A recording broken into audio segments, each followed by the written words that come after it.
Welcome back to another video, and today we got episode 6 of NBA Playoff Watch. And what we kind of do here is we look at the standings of both the Eastern and the Western Conference, and then we put them in to a playoff bracket with the play-in included, as it stands right now, and just make our predictions, see who we think would be the NBA champion if the playoffs were to start today. Real quick though, if you're new around here, make sure you subscribe, turn on the noties to make sure you don't miss whenever we upload. We're uploading 4 times a week right now. College basketball every Mondays, college football every Tuesdays. Now the schedule may shift around here. College football is coming to a close here soon. Same with the NFL, but as of right now, that is what it is. And then Thursday, obviously NBA. We also do MLB content weekly when that season is going. So if any of that interests you, make sure you subscribe again if you are new. But with all that being said, let's go ahead and get right on into the Eastern Conference standings. So this is how it shakes out right now. The Cavs still at the top at 32-4. And right now, it looks like the Cavs. I saw a stat. Apparently, they're exactly on pace to tie the Warriors' 73-9 record. And never thought I'd be saying that. I thought that record would last for a very long time. But here we are now. The Cleveland Cavaliers. I don't think anybody expected this out of the Cavs. I think everyone said the Celtics would win the East pretty easily here, myself included, honestly. But yeah, the Cavs at 32-4, and I gotta start giving them some respect. The Celtics, I feel like the past couple episodes I've been saying the Celtics eventually are gonna overtake them, get that number one spot in the East. But as of right now, they have a 5.5 game lead. The Celtics have kind of been struggling. I don't know about struggling, but they're 6-4 in their last 10. That's typically not what you see from the Celtics, and the Cavs are on an 11-game win streak, and they just beat what many believe to be the best team in the league in the Thunder in what was a great game the other night. Those two actually do play again next Thursday, I believe it is, so I'm going to be watching that game as well. Great game there. But yeah, the Cavs doing their thing. Donovan Mitchell, Darius Garland, Evan Mobley, Jared Allen. They got a great team, and they're winning a whole lot of games. They're 19-1 at home right now. Crazy stuff what they're doing. The Celtics at the 2 seed. I'm still pretty confident in the Celtics. I think you could still argue the Celtics in the playoffs are, more trustworthy than the Cavs. I wouldn't hate you if you made that argument. Um, yeah, the Celtics are the defending champs for a reason, so we will see. But as of right now, the Celtics are the 2 seed. The Knicks at the 3 seed. I think this is pretty solidified here as the top three in the East. Now, I made a comment a couple episodes ago that the Magic, I had a hot take, the Magic would finish second in the East by the end of the year. I'm not so sure about that now, but Paolo is coming back, but they did lose Franz Wagner a while ago. Now they lose Jalen Suggs. So the Magic dealing with a lot of injuries, but they're still at the 4 seed in the East, still winning a lot of games. I think once this team is fully healthy, they are a pretty clear top 4 team in the East, maybe even better than that. The Bucks at 5. Last episode, they were coming off that in-season tournament win. They were getting hot. Now they've kind of sizzled out a little bit, but they are still at the 5 seed in the East at 19-16. Although this little grouping here from 5 to 9 is all within 1 game of each other, so nothing's set in stone at this point. Obviously we're only like mid-January. We got a whole lot of NBA season left. But yeah, the Bucks at the 5. The Pacers have kind of figured things out a little bit. It looks like they're on a 4-game win streak. They've won 7 of their last 10. Yes, Tyrese Halliburton has started slow, and now it comes to a question of when will he pick it up, because we're almost halfway through the season. He's averaging 18 and 9. Obviously, that's not anywhere near where he was last year. Last year was like, what, 25, and it was like 12 or 13 almost. But Benedict Mathurin has been very good for them, averaging 16 points a game. Andrew Nembhard, Miles Turner's been solid as well. TJ McConnell, Obi Toppin's been pretty good. They got a pretty deep team. I think the Pacers are going to be all right. But if Hallie can return to last season form, I wouldn't be surprised if the Pacers got all the way up to maybe even the 4 seed. Because when he is playing like that, they are a scary team. But even as of right now, they're at the 6 seed. The Heat, we got to talk about this. The Jimmy Butler whole fiasco that's going on. He doesn't, he wants out of Miami. He made that very clear. Then recently he requested a trade out of Miami. We had all the reports that the ownership didn't want to trade him. Now they're looking at certain teams. I've heard the Warriors, but I've heard the Warriors are out on Jimmy Butler. I think the number one candidate right now is the Suns. They're trying to make a Bradley Beal, Jimmy Butler type deal. It's going to be interesting. We'll see what happens. But as of right now, the Heat are the 7 seed. If they get rid of Jimmy Butler, how will it even affect? I mean, I don't know. He really hasn't been playing that good this year. He's only averaging 17 a game. Uh, Tyler Hero has really stepped up in Jimmy Butler's little whole situation. He's averaging almost 24 points a game, 5 rebounds, 5 assists. He's been very good. He's looking like an all-star right now. But yeah, that's it on the Heat. We'll see what happens with Jimmy Butler. The Pistons at 19 and 18. The Pistons, man, what a turnaround. I mean, they already have more wins than they did last year. Cade Cunningham's looking like an all-star, 24 points a game, 7 rebounds will round out for him. 9 assists and almost a block and a steal a game. I mean, he's been very good. Jaden Ivey as well next to him. I know he did have that injury. We'll see what happens with him. Malik Beasley's been very good, though. Tobias Harris, Tim Hardaway Jr., Jalen Duren. This is a pretty solid team. I think the Pistons are pretty good. I think the Pistons have a good shot at making the play. And the Hornets were my sleeper team in the East. I had them as the 10 seed going into the season. It looks like the Pistons have kind of taken that role essentially, the little sleeper team that nobody expected. The Hawks at 19 and 18. I felt like I was praising the Hawks a lot last episode. I mean, don't get me wrong. They're not an elite team whatsoever, but they do have almost 3 guys averaging 20 points a game. Trae Young at 23. Jalen Johnson at 19.8. And DeAndre Hunter at 19.7. And Hunter's only started 2 games this year, by the way. He's doing that off the bench. Dyson Daniels has been really good. Onyeka Okongwu. Zachary Risache, I think that's how you say his name. He was the number 1 pick. He's averaging 11 a game. They got a lot of guys. They spread the ball around a lot. I really like this team. I like how it's kind of just built around Trae Young. This is kind of what I've wanted to see. And yeah, they're only 1 game back from being the 5 seed. So the Hawks, I wouldn't be surprised if the Hawks get up into that 7, 8, maybe even 6 range when it's all said and done. Because I could see them, honestly, I'd say they're better than the Pistons. I could see them jumping the Heat if they lose Jimmy Butler, and the Pacers and the Bucks not too far off as well. The Bulls at the 10 seed. I am a Bulls fan. It feels like, yeah, I mean, well, it's not. It feels like it has been the plan for us for the past couple of years now. At this point, just trade everyone. Keep Kobe White. Keep. I would like to keep Ayo Dosunmu. But yeah, you can go ahead and trade Levine, trade Vucevic. Uh, I just, it's not looking good at all. 17 and 20, they're only a game ahead of the Sixers right now, and honestly, I would expect the Sixers to pass them, even with no more Jared McCain. I mean, the Sixers still have Maxey, still have Embiid, still have Paul George. I know, none of them have been available this season, and availability is the best ability, as some people love to say. But I don't know. I mean, the Sixers are overall, I think, safe to say better. I mean, Maxey is back. Um, I don't know. Embiid's just they've been dealing with a lot of injuries. I will say Maxey, when he's played, has looked really good though. The Nets went into full tank mode. They got rid of Schroeder. He was doing a little too much for them. They actually brought back D'Angelo Russell. I thought that was kind of a fun move.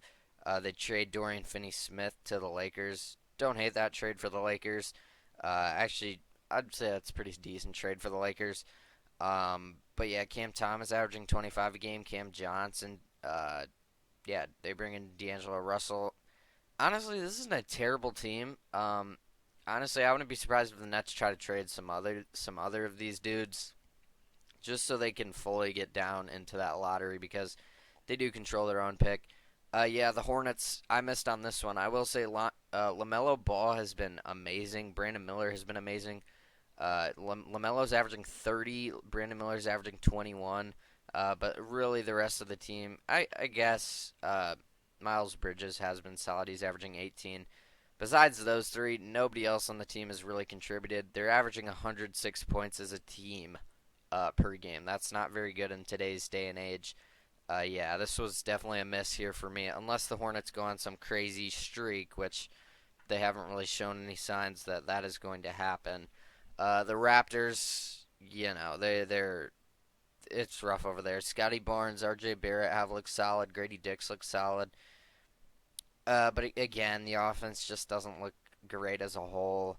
The defense isn't really anything special. They're just tanking at this point. At least I'd assume. I mean, at 8-29, there's not much hope for the rest of the season. And then the Wizards, probably, yeah, they're the worst team in the league. Not probably, they are the worst team in the league. They're 6-29. Uh, just nothing's going on here in Washington. Moving on to the West, though, the Thunder still at the top. They got a 6-game lead, kind of similar to the Cavs in the East, where two teams, way at the top. Yeah, the Thunder look really good. SGA is probably going to win MVP. He would, if the MVP voting was today, I would assume SGA would win it. I mean, Jalen Williams, Lou Dort, Isaiah Hartenstein has been absolutely absurd since he's come back from injury. He really was a secret weapon. I mean, they got Caruso. They got this team is so good. Yeah, they have defense. They have scoring. They just have everything. Coaching, depth. I mean, this was how I was talking about the Celtics all of last year. I was saying how they really just there's no weakness. And the Celtics went on to win it all. I feel like I've been saying about the Thunder for a lot of this year. The only weakness I can really think of is that they are still very young. They're one of the youngest teams in the league. But besides that, I mean, I don't know. I think the Thunder really no other weakness in my eyes. The Rockets all the way up at the 2 seed. Nobody expected this. Yeah, Jalen Green, Sengun, Fred VanVleet, Dylan Brooks, Amin Thompson, Jabari Smith, Tari Eason. I mean, they're doing it by committee. They got a lot of guys, getting involved in the offense, and I kind of like that. Their team, the Grizzlies at the 3 seed, a half game back right now of the Rockets. Jaren Jackson Jr. actually leading the team in points per game right now. Now, Ja has only played 20 games, so he's been, in and out of the lineup. Same with Zach Edey, same with Marcus Smart. They've been dealing with some injuries, and they are still at the 3 seed in the West. I think that's a good sign for Memphis if you are a Memphis fan. With the Nuggets, we've been saying this. It is just Nikola Jokic, 32 points per game, 13 rebounds, 10 assists. That is just some ridiculous stuff. Jamal Murray and Michael Porter have been solid. I still worry about this depth. I mean, you go down the line, Christian Braun, Aaron Gordon, Russell Westbrook, and then you got guys like Julian Strawther, Dario Saric, Peyton Watson, DeAndre Jordan. I mean, I don't know about that. Their coach Malone, there was a quote he said, every time Jokic is on the bench, he just prays, and I mean it's true. Without Jokic, they have the worst offensive rating in NBA history, and with him, they have the best. I mean, that's ridiculous stuff. The Mavericks, right behind him at 21-16. Luka's kind of taken a step back this year since last year, and he's not. I mean, he's averaging 28, 8, and 8. It's not bad whatsoever. It's just not what he was doing last year. I mean, again, not bad. Still one of the best players in the league. But Kyrie Irving's been solid. This is a really good team. The Lakers at 20-16. Now, don't let this deceive you. I mean, the Western Conference switches around every time I do one of these. Anthony Davis still at the top. LeBron still doing his thing. Did anyone see that left-handed windmill, by the way, the other night? I mean, he's doing this at 40. It's just insane. Austin Reeves has really taken a step up this year. He's been amazing. Dalton Connect as well has been very good. They bring in Dorian Finney-Smith. I'm interested to see how that plays out. But yeah, the Lakers right now at the 6 seed. Good for LA getting it done. right now. The Clippers still in here in the play-in. They're at the 7th seed. They're all the way at the top of the play-in. Good for them. I didn't expect the Clippers to be a playoff or a postseason team, I guess, this year with, Kawhi missing all the time he did. It was really just James Harden and Norman Powell's team, and look at them, 3 games above 500. Good for the Clippers. Clap it up for the Clippers. The Timberwolves, very disappointing, to say the least. 19-17. A team that either I forget if they were either tied or finished, 1 game back of the 1 seed last year in the West. Yeah, very disappointing. They trade Cat. The offense definitely takes a toll. They're averaging only 109 points as a team. Anthony Edwards is doing good. 26 points a game, 6 rebounds, 4 assists. Julius Randle's been solid, but yes, they are lacking a little bit of that offensive explosion. Those points that Cat would give them.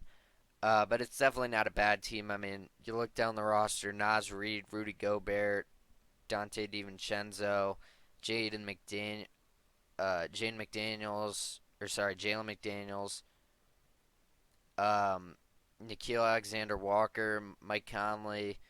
Uh, this is a solid team. I mean, these are that's an 8-man rotation right there that they really run. I mean, they have guys. They got an interesting little bench here. Rob Dillingham, Terrence Shannon Jr., Luca Garza. Haven't heard that name in a while. Those are some college basketball legends. I mean, yeah, the defense is still solid. When you got a guy like Jaden McDaniels, you got a guy like Rudy Gobert. I mean, the defense is still very good, but definitely the offense is struggling right now. The Warriors are kind of having the Jokic effect to a certain point. I mean, when Curry gets out of the game, they just can't really do anything. And Curry's so up there, and I mean, he's not averaging, a 32-point triple-double like Jokic is. He's averaging 23, 5, and 6. Obviously not bad. He's probably going to be an all-star. He probably should be. But I don't know. I mean, Andrew Wiggins has been rough this year. Buddy Hield, after his hot start, has really slowed down. Um, Dennis Schroeder has not been able to translate his dominance with the Nets to the Warriors. I mean, they're playing a whole lot of guys right now. I mean, I look at these minutes. You got Curry, Kuminga, Wiggins, Buddy Hield, D'Anthony Melton, who's only played 6 games, so we can eliminate him. But Dennis Schroeder, Draymond Green, Trace Jackson Davis, Moses Moody, Pods, Lindy Waters III, Kevon Looney, Gary Payton, Kyle Anderson. I mean, there is no need to be playing this many guys. I mean, that is a ridiculous. I don't know what. I don't know. I don't know. Steve Kerr's won plenty of titles, so I probably shouldn't doubt him, but I don't know. The Spurs, kind of, again, similar to the Jokic thing, it's pretty much just Wembanyama. I mean, he is going to be ridiculous. And I mean, he already is. He's probably going to win Defensive Player of the Year. He's averaging 25 points a game, 11 rebounds, 4 assists, a steal, and 4 blocks a game. I mean, what are we doing? Come on. He's going to be insane. The Kings tied right now, just outside the play-in. The offense is very good. We knew this coming in, that their offense would be good. Their defense still very worrisome. They don't really shoot a lot of threes. That worries me. They take a lot of mid-range, which is, in this day and age, not probably the worst shot you can take. It's usually their layups or threes, so not quite what you want to see. The Suns, 16-19. They were the 6th seed, by the way. Last time I made one of these. I know it's been 2 weeks, but I mean, to fall that many spots in 2 weeks. They're 2-8 in their last 10. They got the same amount of wins in their last 10 games as the Pelicans, as the Nets, as the Wizards. That's not company you want to be in, especially with a team who's trying to win a championship. That's what they brought Kevin Durant in to do.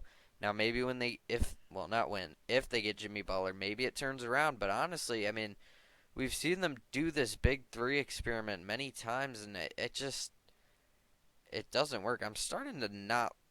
I mean, Kevin Durant, he's uh, I don't know. You look at his. He joined the Warriors when they were the best team in the league. Then he went to the Nets with Harden and Kyrie, and now he goes to the Suns to try to make another super team. I mean, I don't. This guy, I don't know about that, KD, yet, but yeah, the Suns are looking rough right now. The Trailblazers, the Jazz, the Pelicans. I mean, the Trailblazers and the Jazz, we knew they were going to be bad. They're trying to get a lottery pick. The Pelicans, unfortunate. I mean, it looks like this season is all but over. I mean, everyone's been in and out of the lineup. Nobody's really played at all for this team. Um, Zion's only played 7 games. I think he is back, but yeah, I don't know. It's just it's rough when you get these many injuries. Yeah, at 7-31. I mean, even if they start winning games, they're already at an 11 and a half games behind the 10 seed. They're gonna have to make up 11 and a half games, and they don't really have that much left to do it. I mean, yeah, it's not a great spot to be in. Um, if you're the Pelicans, definitely unfortunate. But now we get to do the fun part where we get to make our predictions. So starting off on the left side, I know the Clippers have been very solid. I'm gonna go ahead and take the Timberwolves though. I think with Anthony Edwards in a must-win game, I think they get it done, even though they have looked a little rough to start the year. The Warriors versus Spurs. I think the Spurs. I mean, these two teams are kind of similar, just because it's really a one-man show. Do I trust Steph Curry or Wembanyama more? This would be Wembanyama's first postseason appearance. Curry, we all know he's been in the playoffs before. In a one-game scenario, I'm going to trust Steph Curry. He's shown me not to doubt him. Same reason I just took the Warriors, I'll take him again. Even though I worry about, the rest of the team. I mean, the Spurs and the Clippers not don't scare me all that much compared to a team like, a team like the Thunder, where they have so many guys. I mean, the Clippers got James Harden, Norman Powell. You know what I mean? So I'll take the Warriors to get the 8 seed. Looking at the East, the Eastern Conference plan, let's go ahead and look at the Heat versus Pistons. As of right now, I'm going to take the Heat. I'm just going to trust Spoelstra that he can get it done. The Heat, they're dealing with all the Jimmy Butler stuff, and I know that, but I mean, I don't know. I'm still going to trust Spoelstra. I still do believe he is the best coach in basketball. Um, and Tyler Heroes looked really good. Bam, I think can shut down that he can really protect the rim in this game. So I'll take the Heat to beat the Pistons. They are still a very young team. The Hawks versus the Bulls. As much as it pains me to say it, I'm going to take the Hawks. I just think they're overall slightly more complete, more just better overall than the Bulls. I think they can score a little more than the Bulls can. Um, and in this game, definitely could go either way. I'm actually going to take the Hawks. I just think I don't know. I feel like I'm the Hawks guy this year. I feel like I've been giving them a lot of credit, but I don't know. I just like how this team plays, how they play around Trae Young. I feel like it's built pretty solid, so I think the Hawks get to the actual playoffs and starting off back on the West. We got the Thunder versus the Warriors. As much as I would love to see the Warriors, get one last ride against the Thunder, I'm sorry. I'm going to take the Thunder, though. They've looked like one of the best teams, if not the best team in the league. SGA might be the MVP. As of right now, I think he is. I'll go ahead and take the Thunder, even with no Chet Holmgren. The Nuggets versus Mavericks. This one's very interesting. Both these teams are elite teams. You got Luka Doncic versus Nikola Jokic. You could argue those are the two best players in the world right now. There's guys who would have something to say. You got guys like Giannis. You got guys like SGA, obviously. Um, but as of right now, I actually am going to take the Mavericks. Kind of surprising the Nuggets get the home court. I'm going to take the Mavericks, though. They made the NBA Finals last year, farther than the Nuggets went. Um, yeah, I don't like this Nuggets team. I mean, I understand they have Jokic, who's maybe the best player, probably is the best player in the world.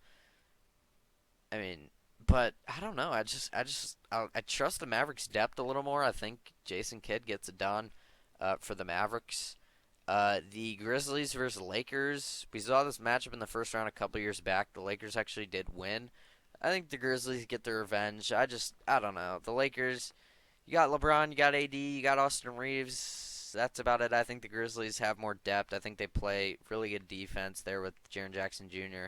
Him versus AD, always a fun matchup. But I am going to take the Grizzlies. I just think they have a little bit more. They have been injured and they've been playing this well. So I think again, I think that's a very good sign for Memphis. The Rockets versus Timberwolves. Now, normally, if you said to me that this was going to be a playoff matchup coming into the year, I would pretty easily go ahead and take Minnesota. But as of right now, I'm going to take the Rockets. I mean, the way they've been playing, they don't lose very often. They're looking like a really good team. I believe they're like 24 and 12 or something. Really good record. And I mean, with the Timberwolves' offensive struggles, I'm going to take this team. I mean, they spread the ball around. They got a lot of guys who they can go to. And I always look for that when picking teams in playoff games or playoff series. So I'm going to take the Rockets here. In the East, I'll go ahead and take the Cavs pretty easily. Not much thought into that. The Magic versus the Bucks. This one could definitely go either way. I think if the Magic were fully healthy, I would take them. But right now, I think Paolo is coming back. He might actually already be back, but he is still, coming off that injury. But with no Franz Wagner, with no Jalen Suggs, I'll go ahead and take the Bucks here. I trust Giannis. Two very good defensive teams, by the way. The Knicks versus Pacers, a rematch of the second round series from last year. I think the Knicks do get their revenge. I think Jalen Brunson, Karl Anthony Towns, this offense is ridiculous. I know the defense is very bad, but I mean the Pacers offense isn't as good as last year's was, clearly. So I think the Knicks just outpace them here and outscore them. They're still a very physical team as well. Definitely not as much as last year, but Celtics versus Heat, with all the Jimmy Butler shenanigans going on, he probably, if the playoffs started today, I would assume he wouldn't play. Yeah, even if he did, I'm going to take the Celtics pretty easily here. I still do believe the Celtics are one of the best teams in the league, so I'll go ahead and take them. The Thunder versus Mavericks, a rematch of a second round series we had last year, actually the exact same seeding. I think the Thunder get their revenge. I don't know. This team is ridiculous. The amount of defense they play and the amount of scoring. I mean, like I said, coming into the year, I've been saying this coming into this season. The Thunder have a very real chance to be a top five team in both offense and defense, and I would assume they are as of right now. I mean, this team is so good. Watching that Thunder versus Cavs game, it legit felt like a NBA Finals game. Um, the Cavs did win, but the Thunder with no Chet Holmgren, uh, I'll keep saying that they're dealing with some injuries, and they're still by far the top team in the West. I'll take them over the Mavericks here. And then the Grizzlies versus the Rockets, two pretty fun teams, two pretty deep teams. I'll take the Grizzlies. At this point, I just trust them more. We've seen Ja. Uh, we've seen this core group of guys win a playoff series. At least I believe we have. Um, Actually, maybe we haven't. I don't know. I still trust the Grizzlies though. The Rockets are kind of the new kid on the block here. The Cavs versus Bucks. Now, last episode I actually took the Bucks because they were so hot.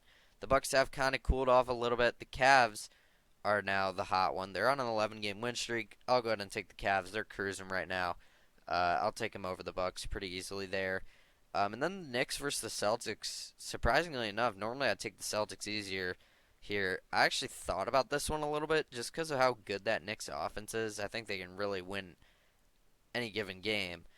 But overall, I still give the edge to the Celtics. I understand, I worry about the rim protection a little bit for them, but the offense and the defense is just so good. I think you could argue the Celtics are, at worst, the third best team in the league right now. At worst. But I feel like the Thunder and the Thunder, the Cavs, and the Celtics are the pretty clear top three, kind of in a tier of their own right now. So I kind of spoiled what I'm going in the West. I am going to take the Thunder. They were my preseason NBA champ. I'll take them honestly pretty easily over the Grizzlies. Probably more easier, more more confidence in them beating the Grizzlies than beating the Mavericks. In all honesty, cause I think if the Mavericks were there, I'd take them over the Grizzlies as well. Um, yeah, I'm gonna take the Thunder to the finals, and then in the East, the Cavs versus the Celtics. Now, in recent, I mean, I'm pretty sure every single video I've taken the Thunder and the Celtics as my two teams in the NBA Finals, and I again, if that happens, I'm not gonna be surprised. Coming into the season, that was my prediction. If that happens, I wouldn't be shocked. As of right now, I'm going with the Cavs. I think it's about time I get aboard this Cavs train. You look at what they're doing. They're 32 and 4. They're on an 11-game win streak. Uh, they have the best point differential in the league right now. Um, at 11.7, by the way. They're averaging 122 points a game as a team. That's only behind the Grizzlies right now. And it's very close as well. And the defense has been very good as well. Not elite whatsoever, but very solid. Um, yeah, I don't know. This team watching them go out and beat the Thunder like they did the other night. Um, it was a close game, but they were leading by a decent amount there late in the game. Um, yeah, the Cavs are just so hot right now. I'm sorry, the Celtics 6-4 in their last 10. The Cavs on an 11-game win streak. Give me the Cavs to the championship. First, I think this is the first time I've ever had someone this year not named the Celtics or the Thunder in the finals. So that sets up a Thunder versus Cavs finals matchup. The two one seeds. I know it's a little boring, but this is just at this point who I think are the two best teams right now. And we saw them. We saw them play the other night, and the Cavs did win. Granted, it was in Cleveland. Um, and we will get to see them play again. I think I said this earlier. We will get to see them play again, I believe, next Thursday. That's going to be a game I hope everybody tunes into. The Thunder will be at home that time. And like I said, watching that game, it felt like a finals environment. Now, yeah, like I said, the Cavs did just beat them. But again, I want to remind you, the Thunder are without Chet Holmgren. Actually, they might have been without more people in this game. Let me just do a quick little peek. I might be making this up, but for some reason, I felt like somebody else was out as well. Maybe I'm making it up. I don't remember. Yeah, Caruso, no Caruso as well. I mean, he's not a huge difference, but he does make somewhat of a difference. The Cavs were essentially at full strength, so and it was a pretty close game on the road. With that being said, I did say the Cavs have the best point differential in the league at 11.7. Guess what the Thunder's is? 11.6. So, right there. The only other team that comes close is the Celtics at 10.2, which is about like 1.5 behind, and then the next closest team is 8.4 in the Grizzlies. Ironic that the four teams highest in point differential I have as the last four teams in the playoffs. I didn't even do that on purpose. Um, but yeah, I mean, the Thunder are right there. Um, Offensively, I think the Cavs are slightly better, but defensively, I think the Thunder got the edge pretty clearly for me there in the playoffs. Defense matters more. I'm gonna take the Thunder. I'm gonna stick with my pick right now. Again, I know the Cavs just beat them, but I am gonna take the Thunder right now to win the NBA championship. I believe I took them last episode. There was a stretch where I went back to the Celtics. I'll take the Thunder though. I think they're just the best team right now. I think overall, I mean they have an elite guy at the top. They have plenty of guys who can score the ball, and the defense is just ridiculous. I mean, I can't imagine what's going to happen when Chet Holmgren comes back. This team is going to be ridiculous. And I mean, right now, what are they? 30-6, something like that, without him. Um, it is crazy. The Thunder are so good. I'm gonna take them to win it all. As of right now, obviously these can change here. We do these every week. for the most part every Thursday. That is going to do it. Speaking of our schedule, make sure you subscribe if you're new. Turn on the noties because we do college basketball every Monday, college football every Tuesday, NFL every Wednesday, and NBA every Thursday, as well as MLB content weekly when baseball season is upon us. But that is going to do it. Again, I hope you guys enjoyed. Links in the description, as always, X, Twitch, TikTok, Discord. Make sure you follow those, join those. I think that is all. Yeah, we're trying to hit 200 subscribers here by the end of the month. So help us out if you can. Um, Comment what you agree, what you disagree. Love to debate down there. And we also are trying to hit 1,000 by the end of the year. So, with all that being said, love if you went down there and subscribe. It's free. Takes a second to do. But yeah, that is going to do it. Hope you guys enjoyed. I will see you guys on Monday with our another college basketball power